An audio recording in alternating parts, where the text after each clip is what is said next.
Alright, what I'd like to do in this video is go over our answers for this fallacy practice and make sure you understand not only what the answers are, but why the answers are what they are. Start with number one. Immigrants should support the USA or go home. Here, the person saying this is presenting two options, and you do know that reality, most situations give us multiple options of action. This would be an example of a false dilemma. Also, we call it an either-or argument. Keep in mind, if you hear arguments, an argument make it really limits it to where you can either do this or do that. And one thing is clearly bad, the other thing is clearly something the speaker wants you to do. That may be a fallacy. There may be other doors that you could go through that your speaker or your writer doesn't want you to look at. They want to try to hide those doors and only get you to see two doors you can go through. One door that's obviously bad, such as going home, and one door, which is what they want you to do, which is support the USA. But think about how many people in the USA who are born and raised here who don't support the USA. Telling them to go home, where are they going to go? Their home is the USA. So, keep in mind that limiting options to just two is very often grounds for fallacy. Number two, according to a recent statistic, 75% of students do not enjoy English 1020. Where's this information coming from? Keep in mind, as a researcher, you should, anytime you read statistics, be wary if you don't find a citation for these statistics, because the citation helps us make sure that it is a credible statistic. This could be a faulty or misleading statistic. We don't know because we don't have the citation to find where this number comes from. It could be completely made up. So don't just trust numbers because they're numbers. Number three, readers should not read Twilight because it's terrible.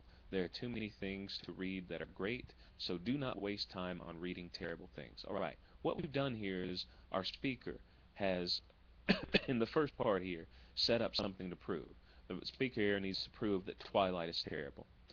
And the speaker never does that in the second part. There are too many things to read that are great, so do not waste time on reading terrible things. The speaker avoids proving that Twilight is terrible. This would be an example of circular logic, which we call begging the question. The reader sets up a question to answer as far as why is Twilight terrible, and the reader avoids answering that question. So that is begging the question. Number four, never get into a fight with someone Asian since he or she will know karate. I had an Asian friend who loved this fallacy because he was a smaller guy and it worked out for him. This is sometimes true. It may even be often true. It may even be most of the time true. But these generalizations that are hasty generalizations, which this is an example of, all-encompassing generalizations, should be avoided.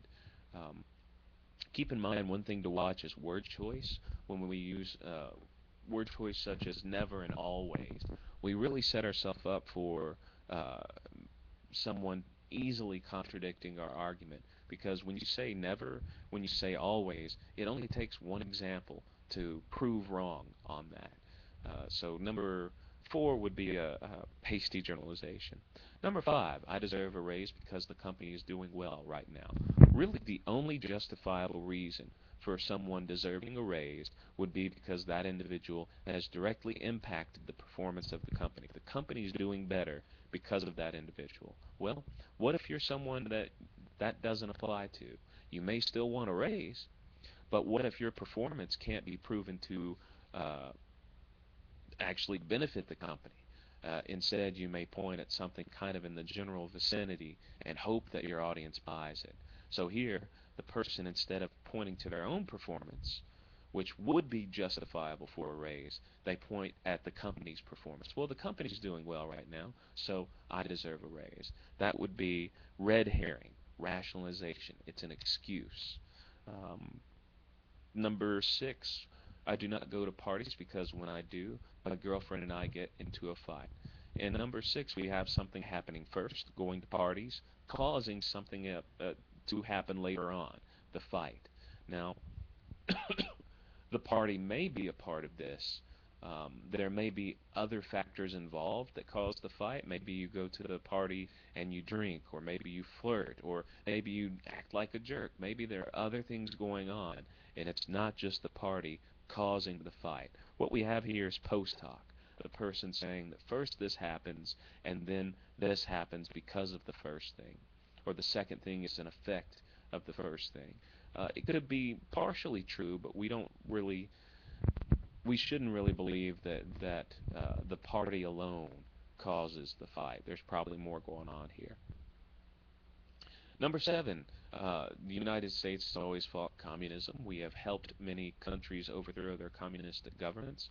We should therefore fight universal health care. Now, what we're doing here in number seven, we're connecting two things together. We're connecting communism with universal health care.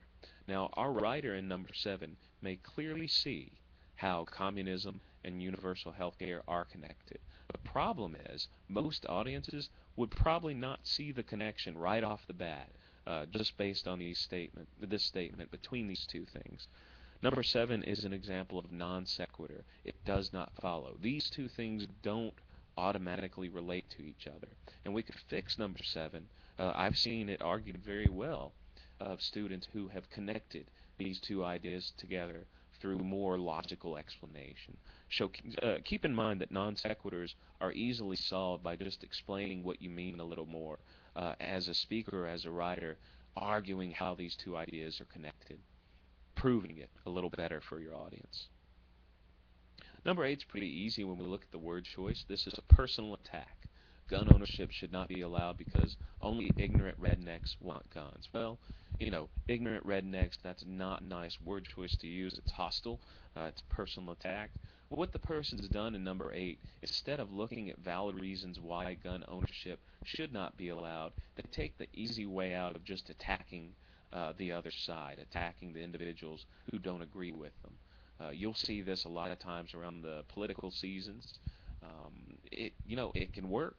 It's entertaining sometimes, but I think it's bad logic when you don't discuss the issue itself, but you discuss the people who believe the issues at hand. Discuss the issues instead. That's real logic.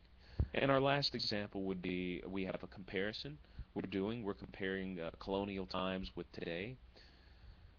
I don't think that's a good analogy to make. That would be an example of a false analogy because today and colonial times are not the same.